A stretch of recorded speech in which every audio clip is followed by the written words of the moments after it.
More and more information is coming out showing that this coronavirus is manufactured and it is inflicted upon mankind to bring about the one world government scenario, the globalist scenario. We'll put links below if you want to follow up the people that we've given you a glimpse of in this video.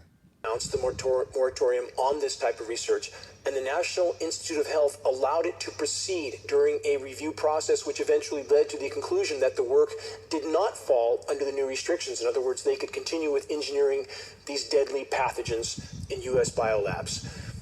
Final excerpts from the report. The impact of this work is the creation in a lab of a new non-natural risk. Engineered virus, at least 5 years ago, coronavirus engineered with the ability to infect human beings because of the, quote, gain of function traits that were engineered into it in a biolab. That's exactly what they're doing.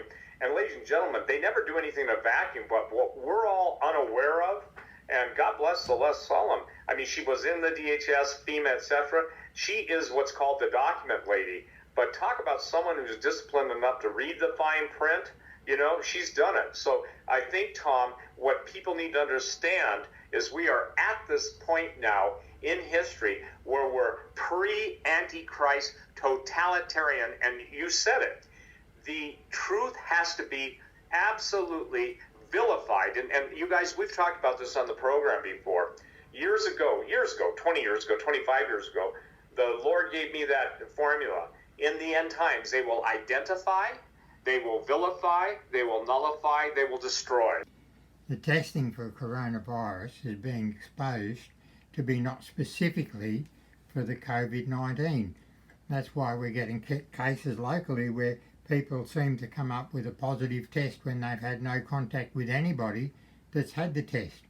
The coronavirus is typically the common cold virus, and people are coming up with a positive test when they actually have nothing more than the common cold. So the figures are spurious, and they're saying now, oh, there's two strains of COVID-19, an aggressive one and a passive one, but they're just saying that there is a very deadly virus that's circulating, but the statistics are picking up all sorts of viruses.